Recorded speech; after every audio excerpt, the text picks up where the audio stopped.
Selamat datang lagi di ruang ceritaku. Cukup tahu anak pertama, kedua, ketiga, bahkan keberapa pun tak pernah layak diperbandingkan. Sebab semuanya berdiri di atas perannya masing-masing. Mereka semua punya tanggung jawab, luka, bahagia, dan cerita yang tak bisa disamakan. Hanya saja, perihal anak pertama memang sering identik dengan tuntutan lebih banyak mengalah, memahami, dan menjadi penopang.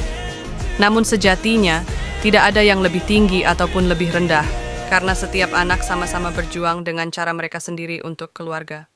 Pada akhirnya, semua sama-sama berharga, sama-sama penting, dan sama-sama layak dicintai tanpa perbandingan. So, untuk semua anak pertama, tengah, bahkan bungsu, kalian harus kuat berdiri di atas pijakan hidup kalian sendiri, tetap tumbuh, tetap berarti, dan jangan lupa mencintai diri sendiri.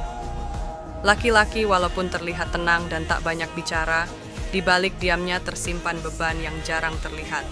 Ia memikirkan ekonomi yang tak pernah berhenti menuntutnya, keluarga yang harus terus ia jaga dan bahagiakan, pernikahan yang menanti kesiapan lahir batin, rumah yang ingin ia wujudkan sebagai tempat pulang, hingga masa depan yang tak henti-hentinya membuatnya gelisah.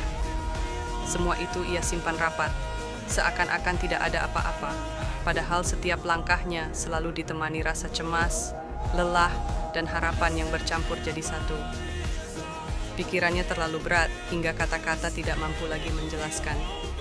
Bahkan saat laki-laki tertidur, otaknya terkadang tidak ikut beristirahat, makanya sebisa mungkin sebagai istri harus bisa jadi penenang saat gelisahnya mulai meliputi ruang pikirannya. Laki-laki tidak banyak bercerita tentang lelahnya, tapi dia selalu tahu arah pulang ke rumah, yang membuatnya nyaman, merasa dihargai dan dimengerti. Laki-laki kerap terlihat tegar, seolah lautan di dalam dirinya selalu tenang. Padahal di balik wajah yang diam tersimpan riak-riak kegelisahan yang tak pernah benar-benar reda.